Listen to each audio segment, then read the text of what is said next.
and meteorologist Chris Spears in the Mobile Weather Lab. And Chris is live at Confluence Park in Denver, and wow, lots of rushing water we see behind you.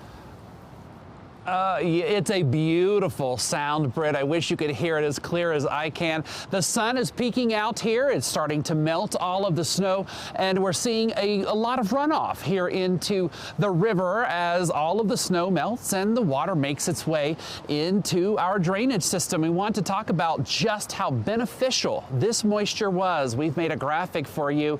The official total, check this out, over at DIA, 5 inches of snow, and that melted down to just under a ½ inch of water. We are talking some of the most snowfall since last spring, one of the wettest days here in the city in over 2 months. So just amazing and great news after such a very dry period of time. We're going to show you a live picture here of the water running at Confluence Park, and it has some debris in it. We see that when we have larger precipitation events, and all of that stuff makes its way into the drainage system.